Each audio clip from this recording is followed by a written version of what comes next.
Yes, good morning everyone. You are watching Simple International News Report today. This is Vira Ananta. It's back for you. The first one, the Prime Minister of Israel, Benjamin Netanyahu, discussed the ceasefire in Gaza and the release of the hostages with the U.S. envoy to the Middle East, Brett McGurk, in Jerusalem. He said this negotiation will be achieved in the red line of Israel is maintained. In a video shown, the Prime Minister of Israel, Netanyahu, held talks with the U.S. envoy to the Middle East, Brett McGurk, in Jerusalem, accompanied by Mossad Chief David Barnea, head of Shin Bet Ronen Bar, and IDF hostage negotiator Nizan Alon.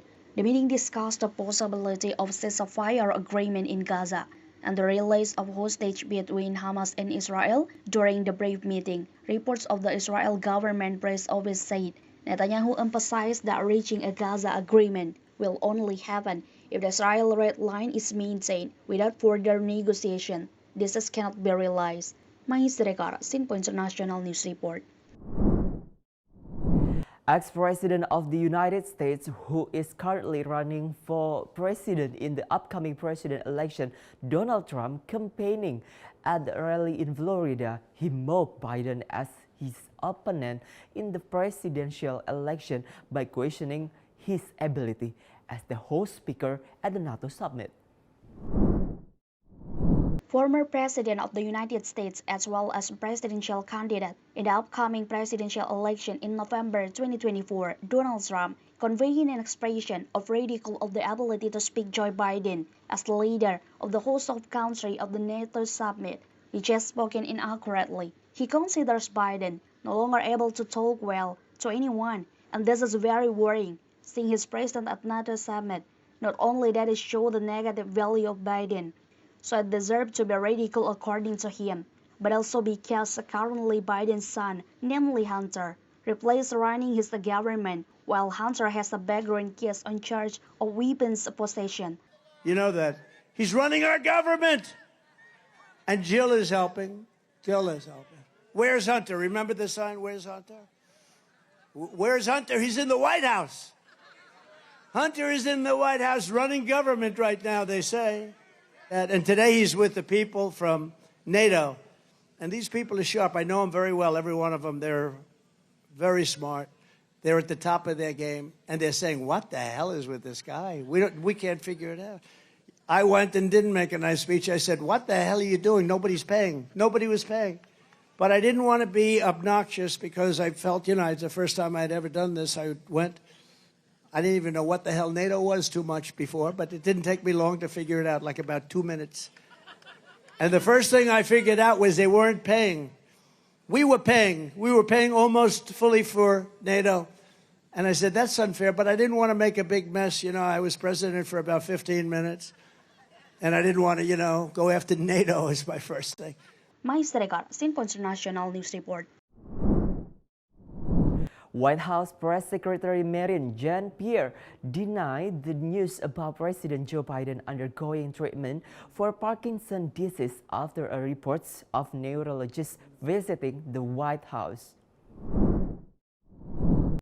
White House Press Secretary Karine Jean-Pierre reviews the news redact about Parkinson's disease suffered by the President of the United States, Joe Biden. This stems from the news the arrival of a leading neurologist to meet the personal Dr. Joe Biden at the White House on Saturday last July 6, 2024. However, Karine Jean-Pierre emphasizes that President Joe Biden has a medical examination scheduled 3 times during his term with a routine annual examination. This is the reason for the arrival of neurologists to meet Biden to check his physical condition. From the result of the examination obtained did not show any neurological disorders, including Parkinson's disease, stroke, or multiple sclerosis. He did not have a medical exam. He did not have a physical. He did do like a verbal check-in with his doctor a couple days after the debate, and it was very quick. It was a couple of words that were spoken to each other, and that's how we were able to give you that answer. But he did not have a medical exam. He did not have. We have had a comprehensive and I just want to take another step back. Comprehensive physical examination. The president has had that. We've given a comprehensive report. We've shared that the past 3 years. Every year that he has had this exam, he sees a neurologist. And just to give you a quote from that. From the report most recently in February, an extremely detailed neurological exam was again reassuring in that there were no findings which would be consistent with any cerebellar or other central neurological disorder such as a stroke, multiple sclerosis, Parkinson's, or ascending lateral sclerosis, end quote. So that came directly from in February in that comprehensive report that was provided by the president's doctor to me that I share with all of you. So anyone who is watching can certainly go to our website. Around the president's physical examination, he sees a neurologist. That's 3 times, right? So I am telling you that he has seen a neurologist 3 times while he has been in this presidency. That's what I'm saying. I am telling you that he has seen them 3 times. That is what I'm sharing with you, right? So every time he has a physical, he has had to see a neurologist. So that is answering that question. Mr. Gar Sinpo International News Report. And in line with solving religious and cross-cultural literacy problem in Indonesia, what needs to be considered is that it must be in line with the vision and mission of foreign politics. This is emphasized so that the concept of foreign partner program can be implemented on a national scale. In the scope of diversity in Indonesia, Director of Public Diplomacy of the Indonesian Ministry of Foreign Affairs, Ani Nigriawati, collaborates with the partner countries to be able to apply its program to the national. Ani emphasized all elements of society in Indonesia can synergize to realize the program so that it can have an impact on the community as a whole. In addition to that, the Ministry of Foreign Affairs has increased the Center of Religious Harmony, building a research, education, and training agency, and still mapping other things that are in line with the vision and mission of foreign politics. Kemudian yang ketiga adalah Direktorat Jenderal Bimas Islam, ada Bimas Katolik dan seterusnya.